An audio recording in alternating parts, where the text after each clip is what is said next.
Joe Fattorini, going to pick up on something that came up in our last week's conversation, the concept of the demystification of wine. And I think what people mean by that when they use this phrase, demystifying wine, they're talking about wine having lost touch with consumers, issues of approachability and accessibility.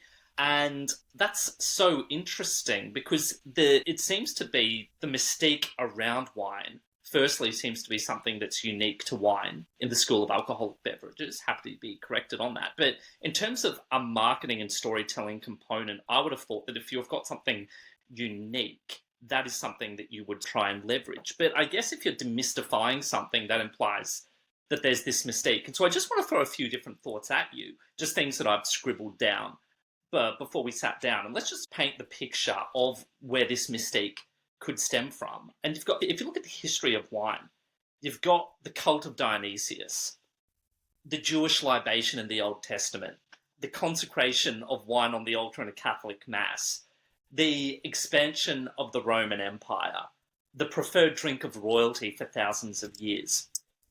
How do you demystify that?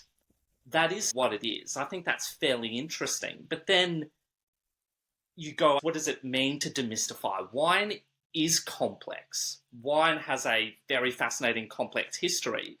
And is that okay?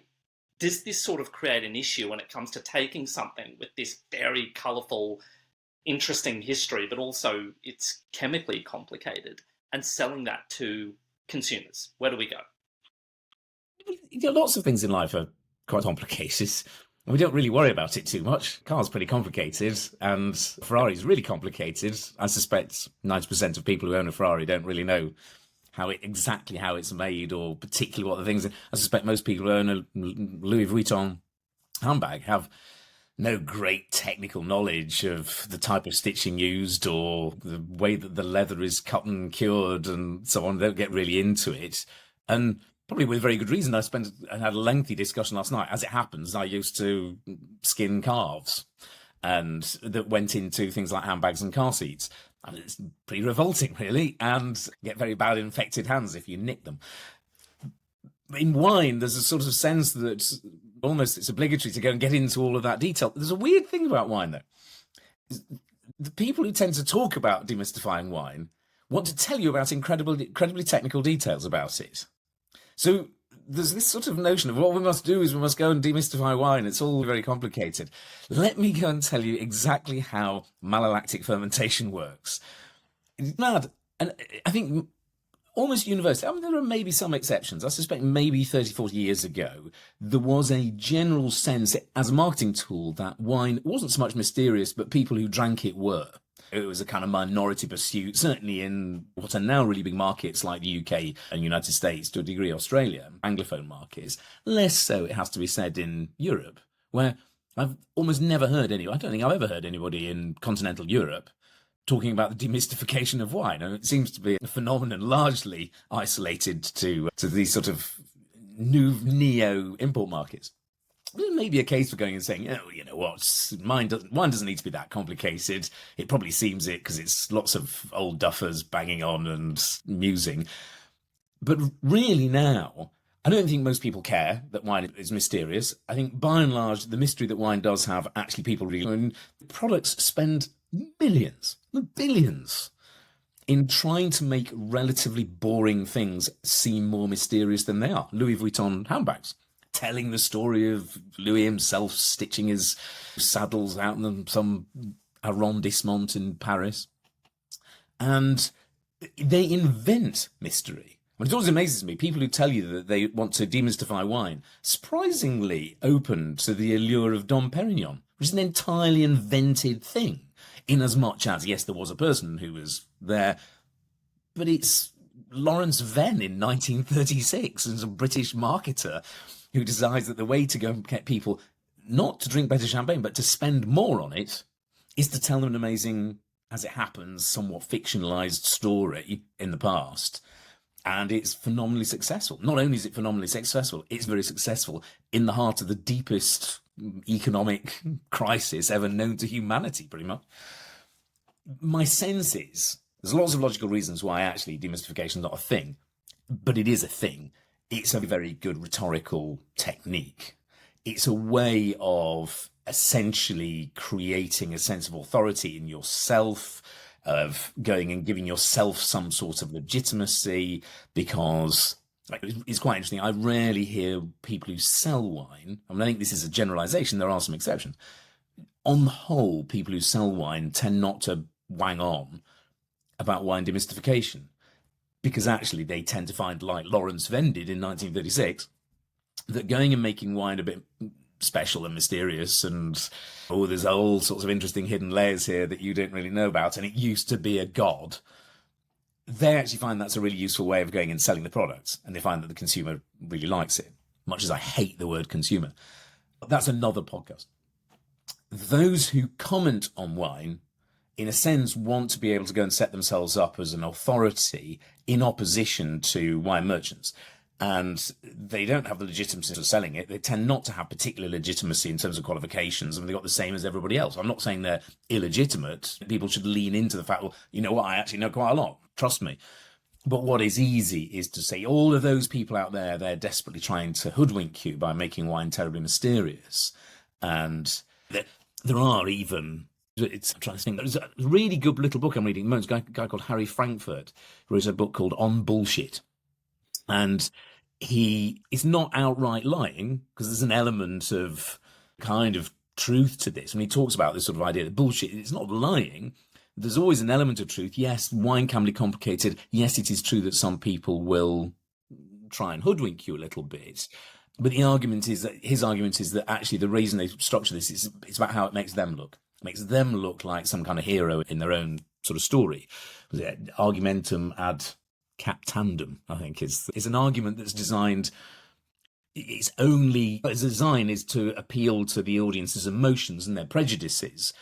And that's why it's counterintuitive, because the problem is that you go and say, I'm going to demystify wine, and it actually puts people off wine because you're appealing to some prejudice. They think, oh, wine must be prejudiced. It's not at all. Yep. And just to add on to that, I guess when you said you hate the term consumer, to just dive into that a little bit, you have all different sorts of potential consumers that might be approaching wine. And the different types of wine that they'll be approaching will be as varied as the versatility of consumers. So somebody might be going for Yellowtail. They're not going to be as interested as somebody that might be going for Barolo or a Barbaresco or something. But I guess in terms of, if you look at art or literature by analogy, if you look at art, you've got everything from paint and sip to Picasso. In literature, you've got everything from Tin to, what's another T? Tolstoy. And that whole plethora of the whole variety in between those two extremes can potentially cater for everybody. And you don't have to overcomplicate Tintin. It's easy, it's got pictures, it's very fun.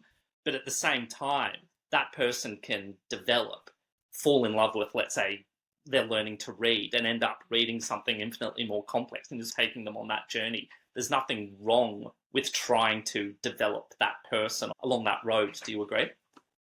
Completely. And Yellowtail is the Harry Potter of wine, really. And I'm a literature snob, so I'm slightly snooty about going and reading Harry Potter. I'd much rather people went and read, I don't know, modernist Glaswegian fiction.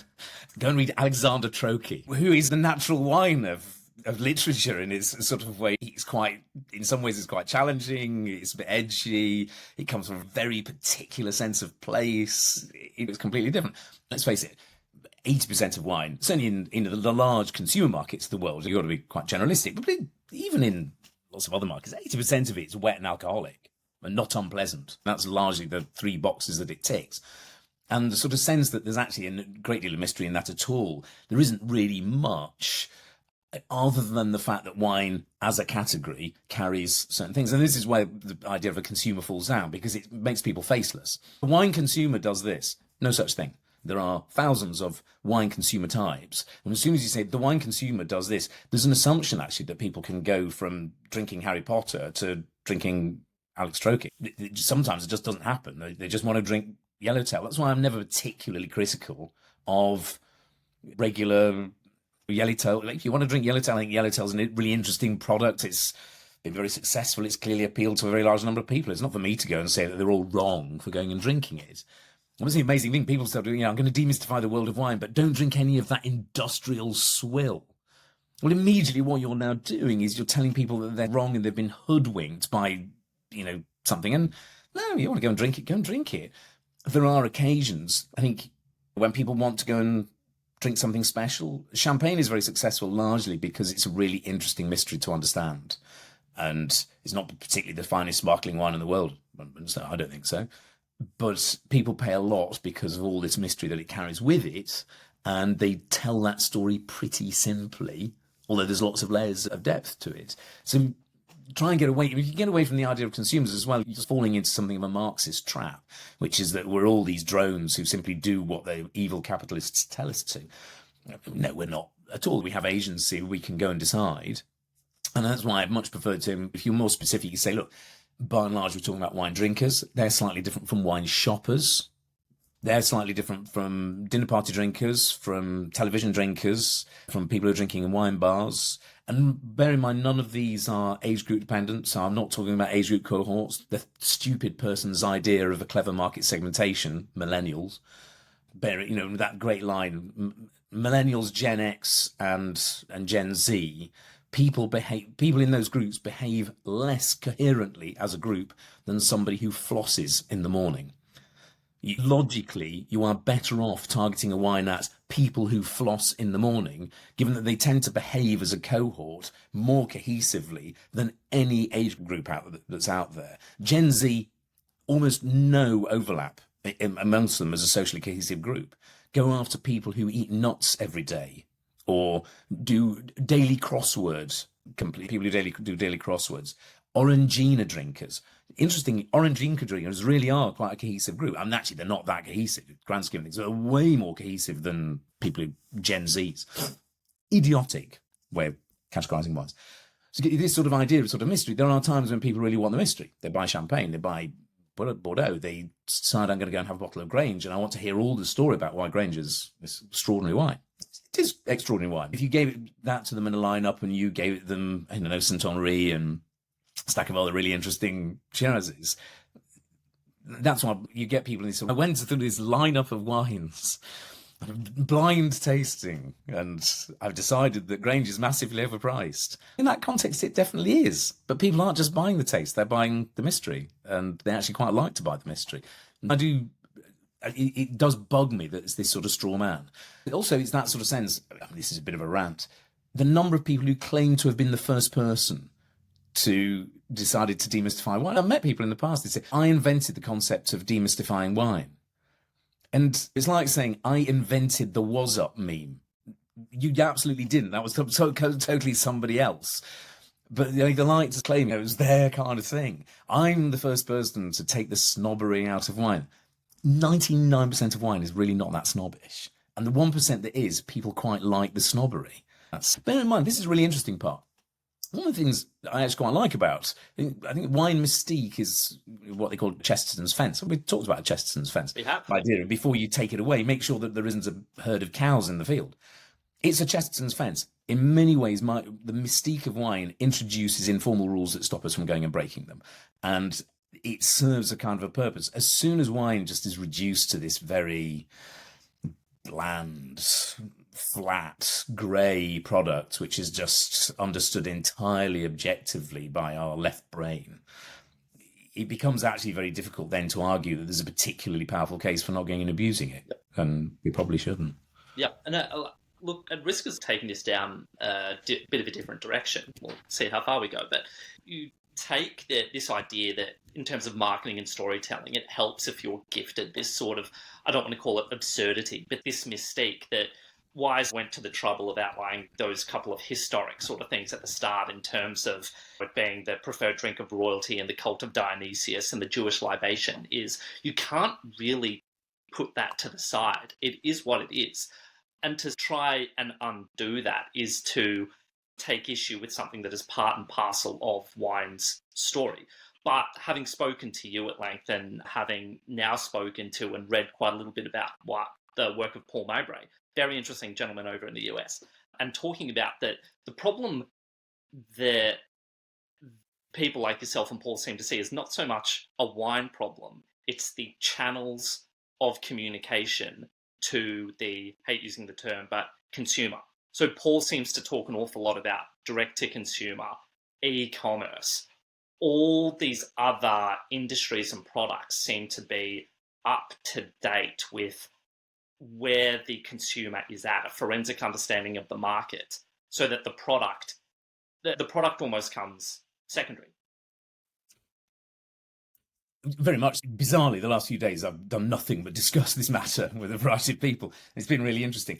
One of the things that has dramatically changed has evolved. Sorry, that's the wrong way of putting it. One of the things that's evolved in the international wine industry over the last 30, 40 years has been that you've particularly gone and created these sort of supply chains, take the wine from the winemaker and get it to the customer. But they've grown very organically. And particularly because of the nature of wine, because there's lots and lots of products, and lots of people really like to be in part of that sort of supply chain, value chain. It's very fragmented. A bottle of wine can go and pass 5, 6, 7 times in some really weird sort of circumstances, certainly 3 or 4 different people. You go and hand it over to one person who's the importer, but then they go and have somebody else who's actually the shipper and the freight forwarder, then goes into a logistics hub, and then they go and send it out to a distributor. That distributor sells it to a retailer, and that retailer sells it to you. In that process, enormous amounts of the thing that made the wine quite special, which is what you would pick up if you walked into the winery, gets lost. And it just becomes yet another product. Also, it means that the best products often aren't the ones that end up on shop shelves. They're merely the ones that have been able to navigate that maze, if you like.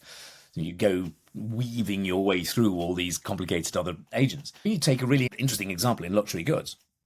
One of the biggest, most important acquisitions LVMH ever made was to go and buy duty-free shops, which meant that they owned one absolutely direct route to market, which meant they actually know who the person is who goes and buys the products. They're able to talk to that person directly. And I had a really interesting experience the other day. I went into Harrods in London about a week ago, and there were 2 little zones. One of them is selling a Pharrell Williams Moet. Because the thing is, every time you buy a Pharrell Williams Moet, which is no more expensive than a regular Moet, but it comes with a personalised dotted label, and there are 4 staff who are trying to get you to buy this bottle of Moet. And you think, why on earth would you do that? Just go and sell Moet. And that's a very wine tradey thing of doing it. It's just a product, get it on the shelf, sell the Moet, do a discount. Of course, everybody who buys one of those is now on a Moet Hennessy mailing list, and indeed can be cross-marketed across the entire group of LVMH, and they're the sort of person who goes to Harrods, and they're the sort of person who wants to go and buy an individualised bottle of Pharrell Williams champagne. So in fact, they are probably not necessarily champagne drinkers. The chances are that they're people who are interested in Pharrell Williams either from a musical, or he's the creative director, I think, isn't he, at LVMH? So they're into sort of fashion. Very importantly, all the staff are all wearing the same outfit from Mango, because I asked them all these sort of quite interesting questions. That's because they want to know who the person is who goes and buys the thing at the end, because that's how they can go and communicate that story directly. In America, of course, you do it DTC. You're a winery. Your most valuable customers are the ones who you talk to on a regular basis in mailing lists, and you get a premium price because you're not going through sort of middlemen. Downstairs, I went into the Louis XIII room. Similarly, world of luxury brands, but there are 2 people, and they're not actually trying to sell you a bottle of Louis XIII, which was interesting. They are mostly selling little one-shot Louis XIII bottles, which were 25 cl, they're tiny, but you get them with little leather tags and you put them on your handbag. Apparently huge in China, because Louis XIII is really massive in China. So you have a little vial of Louis XIII, noticeably so, personalised on your handbag with 2 initials on it. And so you've got that sort of thing. It's an insane amount of money to go and do that, but of course they get all this amazing data. In the world of wine, we've lost that because it's just this huge sort of morass in the middle. And what that then means is that you open it up for people at the other end to say, oh my goodness, isn't wine mysterious? You've no idea what to go and choose on this shelf. That's not because wine's complicated. It's not because people don't want the mystery of wine. It's just because the supply chain that runs through is insanely complicated. The solution to wine mystery, as it happens, is not particularly a different form of argumentation about the way people drink wine. It's actually about going and consolidating the supply chain and allowing to go and have better, slightly larger amounts of data looping back. I think what worries people is that means you have fewer retailers or you have fewer producers. As you want to keep the same number of producers, and arguably you want to keep the same sort of set of retailers. The one area you don't want massive complexity, where there's loads, is in the number of warehouses it goes through, to be honest, or the number of individual distributors. And I'll give you a really keen example. When I set up my wine masterclass on Substack, one of the things that kind of spoke to, terrible commercial here, just in case anybody wants to go to my Substack and there's a full MBA style marketing. One of the reasons I set that up was that there's nobody, you don't bump into somebody in the corridor in most wine companies who's also a marketer. There's usually a marketing department of one. And the people they do bump into are their competitors. And you go to Procter & Gamble, there's like hundreds of you, and you bounce ideas off each other, and you don't necessarily use them directly, but you go, oh, this is a good idea. Now that's given me a thought. I'm going to go and do this. In wine, there's one person, and they come up with, on the whole, the safest marketing, which is why marketing all looks the same, because I don't want to be the one person who's a massive outlier. So if you go and bring groups of people together, so actually importers would have much more interesting ways of engaging with consumers if you literally did nothing other than bring together 3 or 4 different importing companies or distributors. And the really technical things. At one point, there was somebody measured the number of times that somebody hand entered a product code for a bottle of wine in its supply chain. I know this is weird. We're talking about wine demystification, but it's connected. I think it was 15 times in one case that people hand coded. And think of all the errors and the sort of problems.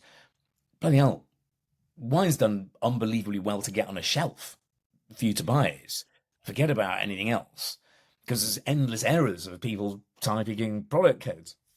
If you can automate that, you can then focus on the other much more important stuff, which is let me go and tell the story of the winemaker in a better way, bring that to life more. What we have done in this sort of complexity, I'm not particularly knocking people, but especially online, in fairness, to a certain degree in journalism and in all sorts of wine communication, is we have opened up a thing for people to say, bloody hell, isn't wine complicated? My duty here is to go and demystify it, which sounds logical. And actually, really what they're doing is they're saying, follow me, pay me some money, because it seems so amazingly complicated. And aren't these people all stuffy old idiots? And, I'll fill that gap for you. And it shouldn't really be a gap in the first place. Interesting. And so to bring this back to, I guess, the theme of the past few conversations talking about innovation, we're in some crazy times, and there's going to be a lot of different innovation from, if products are across the board are going to get more expensive, let's say as a side effect of tariffs, there will have to be a degree of product innovation in terms of how do you do this cheaper. But the real focus seems to be on how do you just make this machine. I'm not sure if you can call it one machine, because there's 50 million different products that you could get into, because there's 50 million different types of consumers. But how do you make this more efficient? Less emphasis on the product, more on the machine that I guess takes it through to the end user. Supply chain. What wine needs, where it really needs innovation, it does not need to innovate particularly in storytelling. It tells very good stories, actually. And actually, it doesn't really need innovation at the other end, because people who sell wine, and there are a few other industries where people are happy to live in almost abject poverty sometimes. There are people who go and they just love working with wine. And so it doesn't really matter that they're not being paid an awful lot. Not poverty, but there isn't a person who works in the wine business who couldn't make more money going away and retraining. They're all very bright, they're intelligent people. They're able to go and learn vast amounts of information. If they could apply that to the law, they could all go on holiday in Mustique. But actually, wine matters. So that's why they've got a long weekend in Filey in the rain. Or actually, for a lot of people, of course, the fringe benefit, get to go away on wine trips, and that's where I really want to go. So I don't really mind that I'm not earning masses and masses of money. Where the innovation needs to happen is going and having a consolidated end-to-end bit from the moment the wine leaves, essentially the winery gates, through to the point at which it sits on a shelf or on a restaurant wine list and somebody tells you the story about how to go and buy it. All the hidden stuff in between there, that needs to be simplified, made easier. You need to go and I do worry slightly it's systemic, really. This is industrial or organizational innovation. There's lots of people who are trying to throw patches at it. So there's one of the things, oh no, AI will go and do all this. It won't actually. Too complicated. What you just need to do is to make the actual structure of the business more easy. We are seeing elements of this already, actually. The obvious one, Coterie Holdings in the UK, which is going and buying in various businesses, and it just makes them all more streamlined, and it brings in house things like warehousing and logistics and distribution, and has utterly brilliant people actually who are going and doing that. So that certainly is where innovation's there. There is one bit which I think sometimes you go, oh, that's easy, let's go and do that. We are fighting a sort of big global trend. I know lots of people get very excited about what's in the news. Yes, I am worried about that.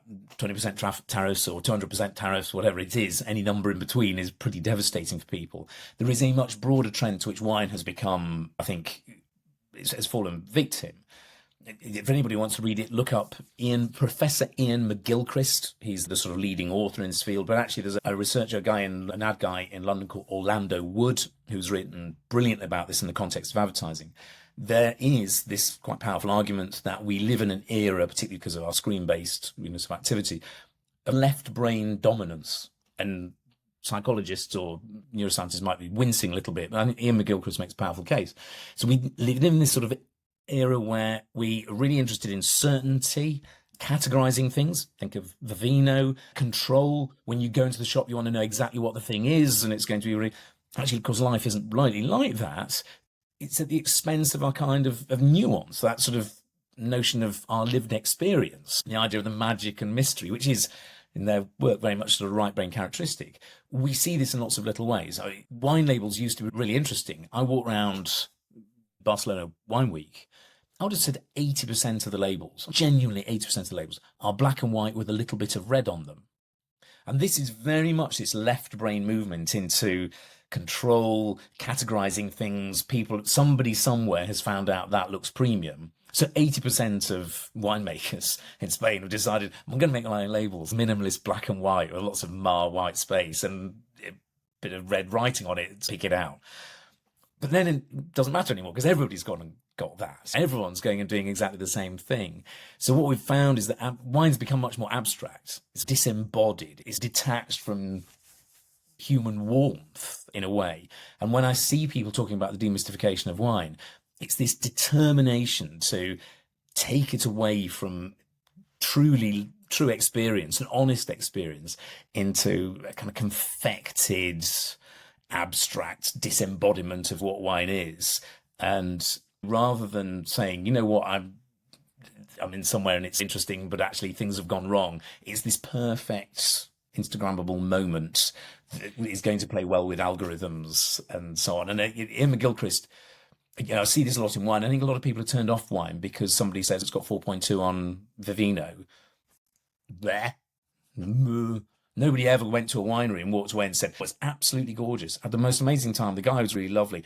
But I heard that it only had 4.1 on Vino, whereas the next door neighbours in an industrial estate got 4.2. I'll go and drink that. That's not how wine mystery works. Incredible. Joe, so much there for me to chew on, and I'm sure there's going to be plenty in there that I'm going to piggyback on next time we have a conversation. Thank you so much for joining me again. Cheers.